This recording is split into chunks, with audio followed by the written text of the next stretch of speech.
What is going on, RestoMods Nation? We are back with RM17, your 1970 Dodge Charger.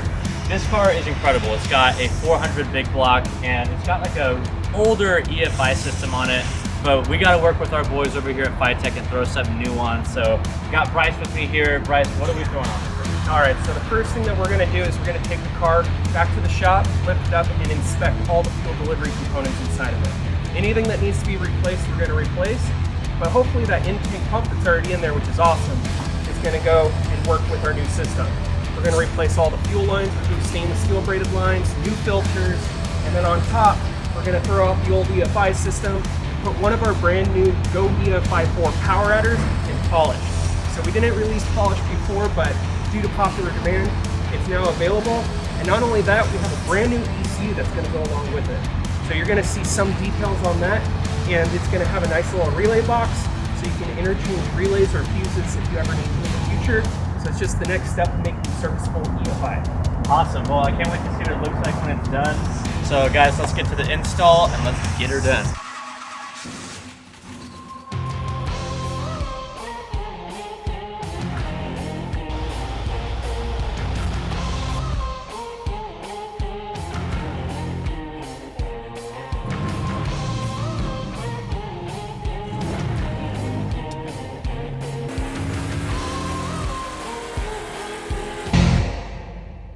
Now that we got the Charger into the shop, we're going to start by removing the old fuel injection system.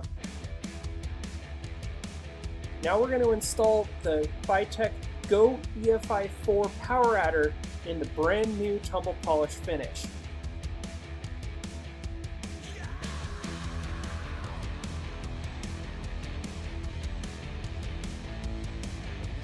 Once we got it installed, we're going to replace all of the sensors on the engine from the old fuel injection system to all of the FiTech fuel injection sensors, starting with the coolant temperature sensor.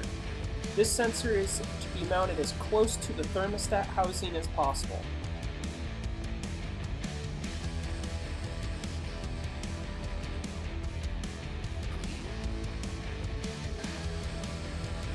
Now that we have the coolant temperature sensor installed, we're going to lift the vehicle and drain the gas out of the gas tank so we can drop the tank. We want to inspect the fuel delivery system. Even though it's an in-tank EFI system that's not that old, we want to inspect all the hoses, fuel pump, and filters.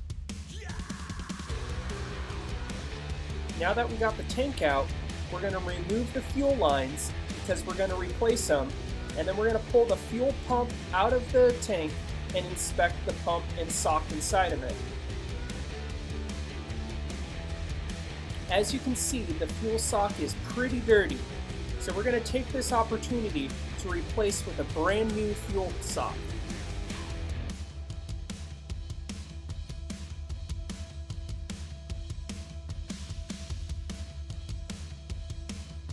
Now that we have the pump module out, we're going to replace the wiring at this time. This makes installation back into the vehicle much easier because you don't have long wires hanging off of the gas tank. We're going to put butt connectors on the existing wiring in the vehicle, so once we get the tank in place, we're just going to plug them together.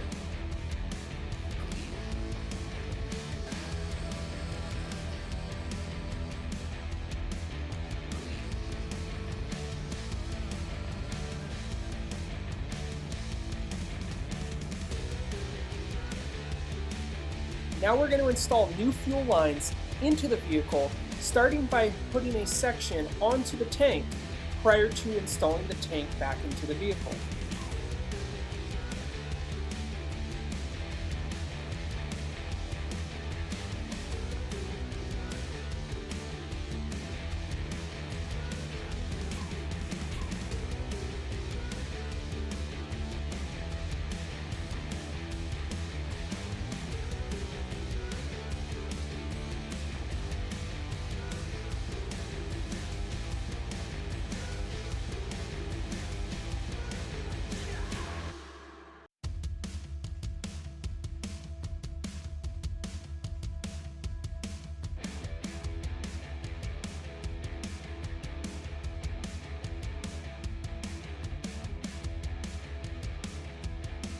Now we're going to run the first section of fuel lines up over the axle to hold the fuel lines in place while we install the tank.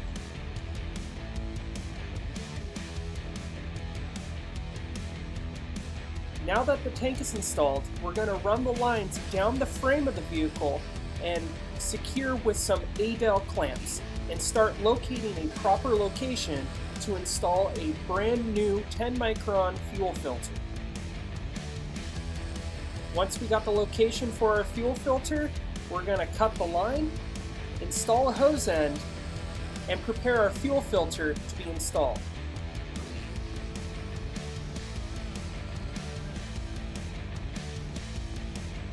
Now as we work our way up further into the vehicle, we're going to run our last fuel line to the fuel filter up into the engine compartment of the vehicle. Next we're going to install the oxygen sensor in place of the existing O2 sensor from the old EFI kit.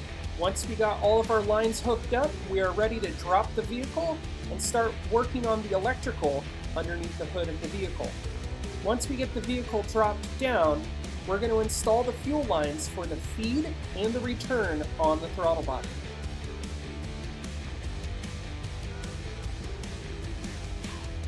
Now that we got the fuel lines installed, we're going to route our electrical connections, starting with the oxygen sensor. We're going to run the oxygen sensor down the passenger side of the vehicle underneath to the O2 sensor. Next, we're going to plug in our coolant temperature sensor next to the thermostat housing. Next, we're going to hook up the timing control feature with the 2-wire magnetic pickup into the distributor. Now we're going to install the new relay and fuse box combination on the brand new ECU from FiTech. We're going to find an easy location to access our fuses and relays at a later point if needed, so we're going to select a location on the firewall.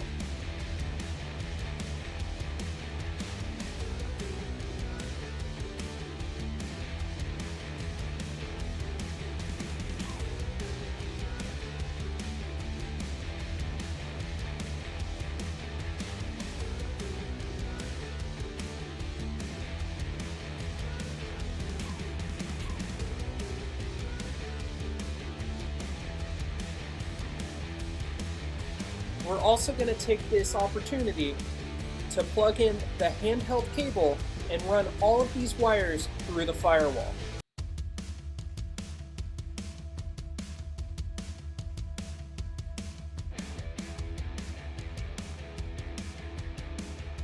Once inside the vehicle, we're going to locate a spot for our power for the fuel pump lead that's already under the dash, as well as a good power connection.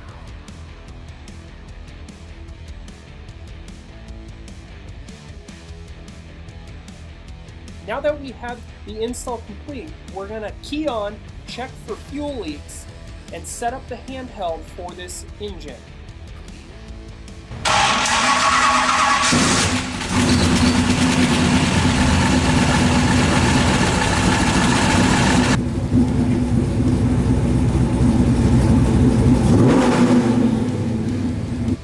For the initial setup on this engine, go to engine setup.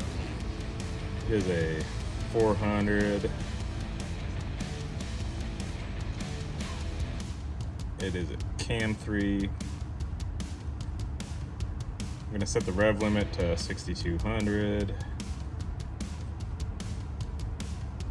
The idle RPM, this one's got a pretty big cam, so I'm going to go to 870 for now. It's a manual transmission, we can kind of get away with it.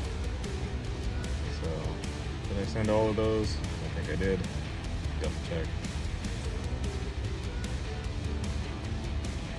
This is a timing control system, so I'm going to set it up to VR coil. The ignition setup. I'm going to go through, start the engine, set the lock timing set mode to lock after I get it ready to start, and then set the timing with the timing light to 30 degrees by moving the distributor, and that should be good enough. Let's go give it a try.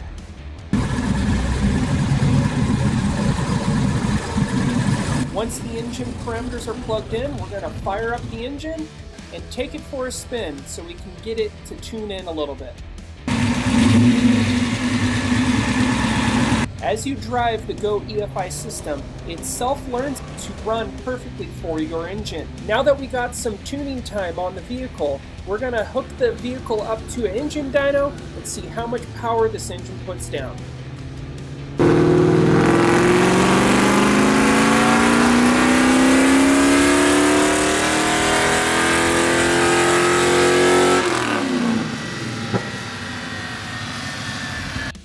And that's how easy it is to install FiTech EFI on your vehicle.